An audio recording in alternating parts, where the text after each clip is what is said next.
Flood and fire. As Hurricane Beryl pummeled the island with heavy rain and wind Wednesday afternoon, residents of a tenement yard on Harry Street in Rosetown, St. Andrew, suffered a double tragedy that left them homeless and devastated. Water from an overflowing gully behind the property had forced most of the families, at least 13 of whom are children, to flee their small houses. However, in the darkness of the night, the smell of smoke alerted one resident, who decided to brave the flooded waters to the frightening reality that there was a fire on the property. A source noted that there were reports of gunfire in the area before the fire, leading to the suspicion that the blaze was the work of arsonists. While there was no immediate confirmation from the police or firefighters that the blaze was deliberately set, reporters noticed that there was no electricity connection to the property. At the time reporters visited the scene, 3 police units were there. Reporters learned that 3 fire units had responded to the blaze that destroyed the houses. "I lost everything," one mother who opted not to be named told reporters. "I came out here to live after being burnt out last October over there," she said, pointing to a charred house shrouded in heavy foliage on an adjacent property. "I wasn't here when it happened. The water from the gully flooded us out. It came up to this high," she said, showing reporters the waist-height watermark on the wall of her house. Another resident, Dave Weatherburn, said he too lost all his possession. All he had left were the clothes in which he was clad. Shakira Mullins, a mother of 3 girls and a boy, was a picture of grief. Tears flowed down her face as she related her experience of being among the fire victims from the adjacent property last October. "When rainfall we flood out and now another fire," she said, her voice soft but heavily with frustration. She too had fled the tenement when the flooded waters entered her house. "I lost everything," she said. Mullins is hoping that the local authorities, who she said have helped them from last October's fire, will assist again. Babylon Lane residents determined to get back home. Residents of Babylon Lane district here in Seaford, St. Thomas, were on Thursday frantically trying to repair damage left in Hurricane Beryl a week, hoping it would be enough so they could sleep in their houses that night. Some lost their roofs, other houses fell victim to trees felled by the hurricane's unrelenting winds that lashes them a day earlier. Romaria Williams' house was among those most severely affected. The 26-year-old said he slept on cool concrete at the Seaford High School shelter Wednesday night.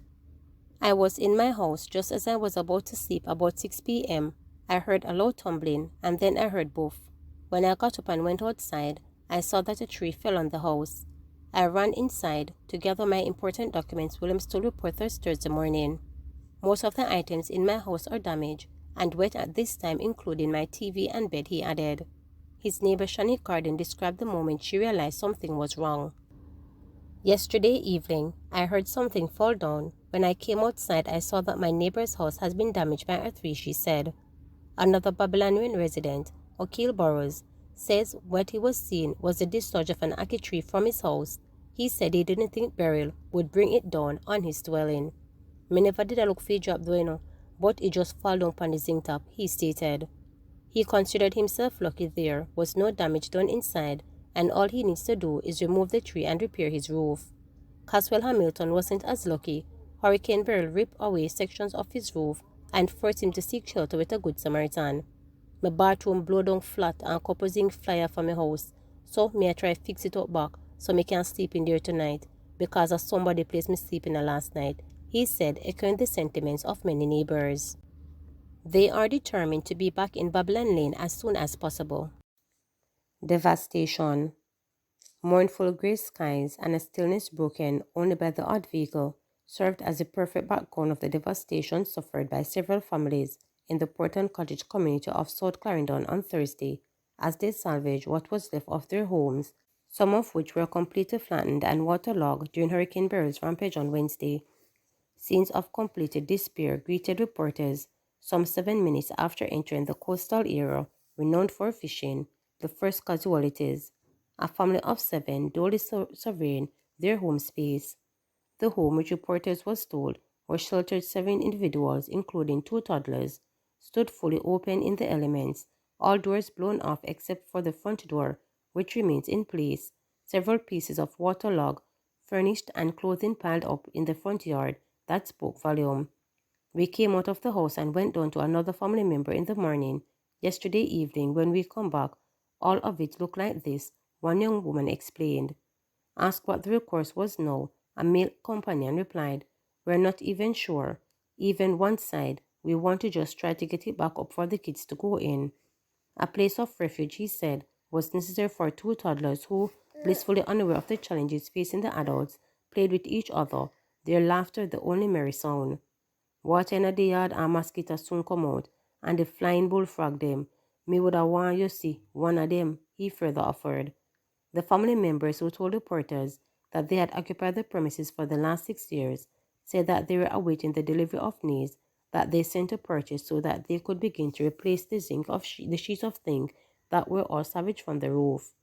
Several feet away, an elderly man, a bag of tool by his side, dug through the rumble to see what was left of his shop that was attached to a sprawling house, now entirely roofless. He explained that the owners of the premises were abroad and he was simply trying to clear a path of his home as the rumble from the shop had blocked the track which he once used there.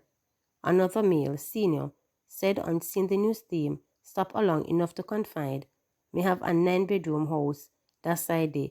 All of it left right up. 6 are we living there. Me no know how we are going to manage," he said with a sigh. A stone throw away from the scene sat two men conversating over drink at what was left of their now home on the bar. The 58-year-old owner gestured to his outhouse, which was the sole solid building of the three that was graced by property, said, "See it there, burial don't respond for me." Leaning against the counter, the sole furnished left of what was there at the bar, he motioned towards the shambles of his livelihood, only now graced by a mini refrigerator from which Beryl had ripped the door, and the two stools on which he and his friend perched. Peeping off the roof, windowless house behind the bar, he said, "Me sell every little thing. It catch me off guard. Me never get fi back." The villager who confessed that he had suffered damage in the past storm told reporters that he had no other option. "You can't do no better. You just have to go start all over again. A one thing stand up for me, and I'm a rest room. Me did lately build it. Me bed and everything in the house wet up. Me no know what me I go do or come back to. Whole of last night I don't sleep, and from yesterday me up." Member of Parliament Pernell Charles Jr., in whom Clarendon's southeastern constituency the community is located, was seen driving through with a small entourage. Charles Jr. spoke to reporters briefly, saying the purpose of his visit was to conduct a damage and needs assessment. "We'll be doing what's possible to help," the politician stated.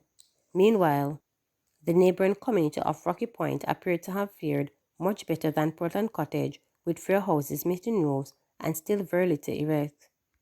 On Thursday, in making the journey from Kingston to Porton Cottage via Old Harbour, reporters saw mainly downed trees, rooted partially blocking section of the thoroughfare, and numerous downed utility poles, particularly along the stretch leading to Lionel Town. Motorists fined $200,000 for attempting to bribe cops.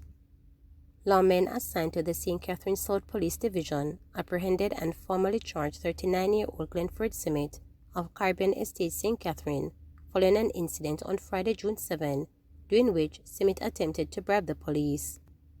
Reports from the Portmore Police are that Simmet was driving a Nissan AD motor vehicle when he attempted breaches of the Road Traffic Act, specifically obstructing the traffic and failing to wear a seatbelt. While Simmet was being informed of the violations and advised of prosecution, he reportedly offered a bribe of $5,000 to a member of the police team to avoid the consequences.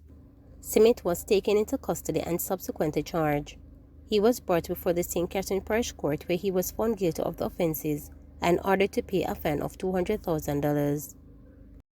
Please remember to subscribe, like, share, and click the notification bell for daily updates.